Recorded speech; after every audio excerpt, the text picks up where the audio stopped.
பிரபல பின்னணி பாடகி எஸ். ஜானகி அம்மா அவர்கள் வயது மூப்பின் காரணமாக 88வது வயதில் சிவலோக பதவி அடைந்திருக்கிறார்கள் அப்படிங்கிற ஒரு நியூஸ் கேள்விப்பட்டேன். ரொம்ப வருத்தமாக இருக்கு. ரொம்ப தன்மையானவர்கள். அவங்களுடைய குரல் எப்படி வேண்டுமானாலும் மாற்றிக்கொள்ளக்கூடிய ஒரு குரல். சிங்கார வேலனே தேவா அந்த பாட்டில் எல்லாம் அவ்வளோ ஹை பிச் இருக்கும். அப்புறம் ஒரு ஃபங்க்ஷனில் அவங்க ஆண் குரலில் பாடினாங்க. அப்புறமா சின்ன குழந்தை மாதிரி டேடி டேடி ஓமை டேடி இந்த மாதிரி இன்னும் எண்ணற்ற பாடல்கள் சொல்லிக்கிட்டே போகலாம்.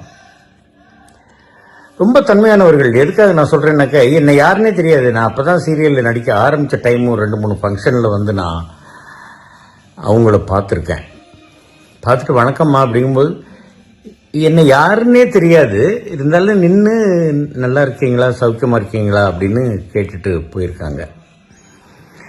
பாம்பேயில் என்னுடைய சகோதரி கணவர் சபா வச்சுருக்கும்போது பல தடவை அவங்க அங்கே போய் கச்சேரிக்கெல்லாம் போயிருக்காங்க. அவ்வளவு தன்மையாக அந்த ஃப்ளைட்டில் கொடுக்கக்கூடிய அந்த சாக்லேட்ஸ் இதெல்லாம் கூட கொண்டு போய் எங்கள் சகோதரி குழந்தைகளுக்கு, அப்போ சின்ன பையன்களாக இருந்தாங்க, அவங்களுக்கெல்லாம் கொண்டு போய் கொடுப்பாங்க அப்படின்றது எல்லாத்தையும் எங்கள் சகோதரி சொல்லியிருக்காங்க.